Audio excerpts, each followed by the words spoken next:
Oi, pessoal do SEAD. Meu nome é Aline, eu sou professora do Programa de Pós-Graduação em Linguística da Universidade Franca. Eu estou aqui hoje para apresentar o trabalho Sobrenomes Estrangeiros, efeitos de uma exposição em coautoria com o doutorando, o mestre Antônio César Peron. Neste trabalho, buscamos tornar compreensível o processo de produção histórica do discurso sobre o imigrante, formulado e posto em circulação em um lugar de memória particular, o Museu da Imigração do Estado de São Paulo. Ancorados nos princípios teóricos da análise de discurso, investigamos os processos de produção de sentidos constitutivos do acervo do referido museu, especificamente da exposição temporária Sobrenomes, uma instalação composta por mais de 1.600 sobrenomes de diversas origens de famílias que migraram para o Brasil em diferentes momentos históricos. Segundo as formulações presentes no texto de curadoria da exposição, esses sobrenomes foram expostos como modo de contemplar pessoas que não se reconhecem nos nomes que constam do painel de madeira da exposição de longa duração, painel que presta homenagem aos imigrantes que passaram pela Hospedaria do Brás durante o seu funcionamento de 1887 a 1978. Entendemos que o gesto que interpreta um nome como estrangeiro mantém uma filiação de memória com o que não seria reconhecido e nomeado no âmbito de uma língua nacional, como próprio ao Brasil. Um nome estrangeiro é um nome bárbaro, muitas vezes impronunciável, um nome que diz respeito a uma outra língua, a língua do outro, daquele que a imaginária homogeneidade linguística e social não reconhece como um dos nossos. Entretanto, um nome estrangeiro é também um nome estranhamente familiar. Consideramos o Museu da Imigração do Estado de São Paulo uma instituição social conforme Orlandi, importante locus de produção de políticas culturais e constituição do memorável com atuação reflexiva e questionadora da realidade.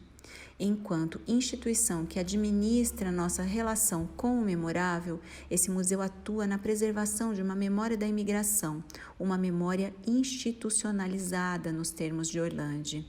Ele constitui um modo de individuação do sujeito em nossa formação social e funciona pela articulação simbólico-política do Estado.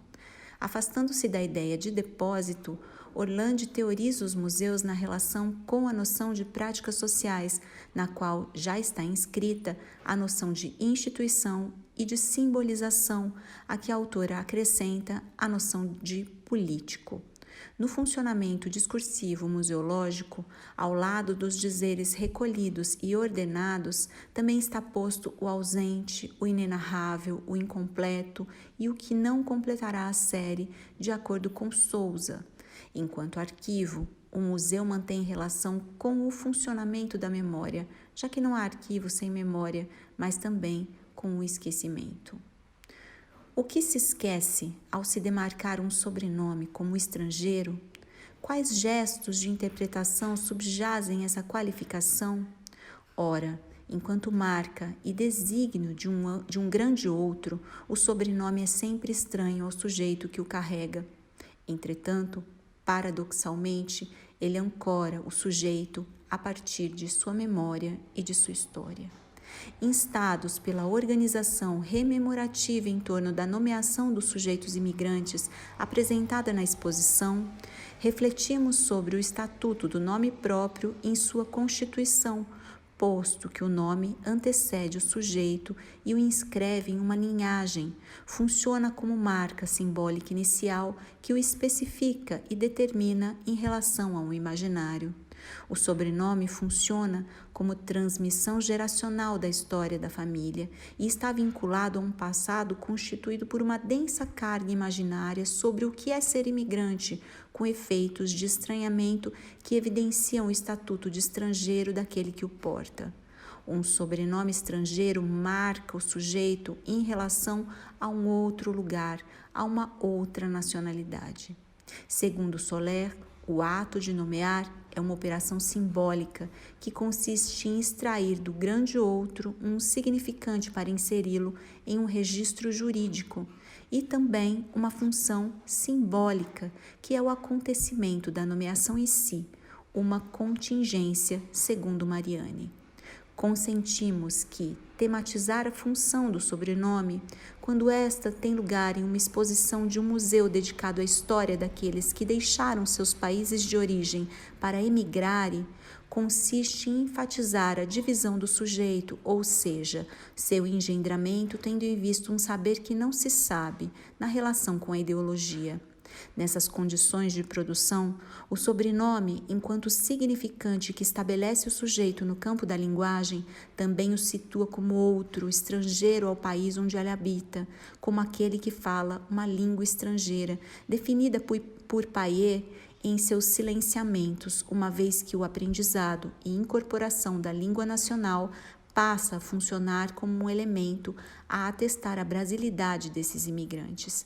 Segundo Payet, a memória da imigração, compreendida como memória discursiva, na memória encontra-se incluída a língua praticada por sujeitos provenientes de outros países. Pesquisar essa memória implica considerar elementos de língua e de sujeito que se encontram inscritos no imaginário social sobre o registro, difuso, podemos adiantar, da chamada memória oral. Esse registro da memória oral se faz presente na escritura do museu, particularmente na coleção de história oral, formada por entrevistas com migrantes e seus descendentes, as quais consignam trajetórias de vida na conjuntura das migrações. Ela funciona como forma de produzir o que se estabelece na história como pertencente ao domínio da oralidade, como arquivo testemunhal de vidas em trajetórias moventes. O museu participa, portanto, da administração da produção histórica da oralidade ao reunir, consignar e guardar esses testemunhos. Participa também de como se montam socialmente formas de lembrar e esquecer. O Museu da Imigração perfaz as relações dos sujeitos com os objetos discursivos, com as línguas e com as memórias que ficam sem espaço na construção do dizer dentro de uma sociedade.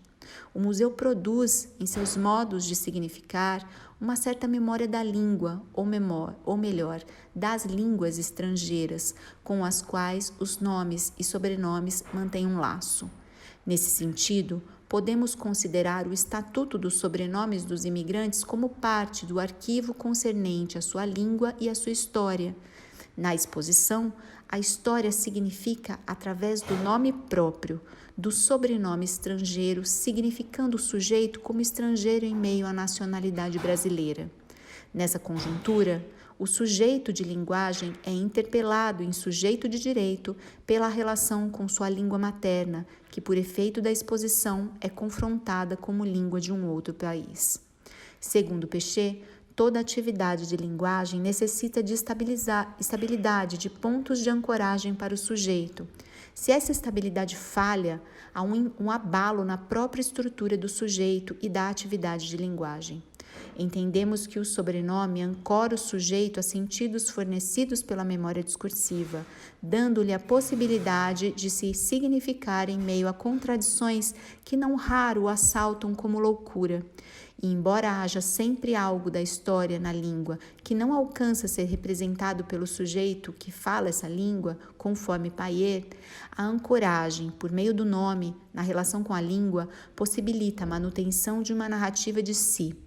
Quando há narrativas sobre nomes próprios e sobrenomes, a memória funciona sob a forma da resistência e da possibilidade de outro dizer. O que seu nome representa para você? Ao lançar essa questão ao sujeito, a exposição abre a possibilidade de constituir acerca do nome sentidos outros, permitindo ao sujeito tomar uma posição diante de um nome que o concerne. Agradecemos a escuta. Muito obrigada.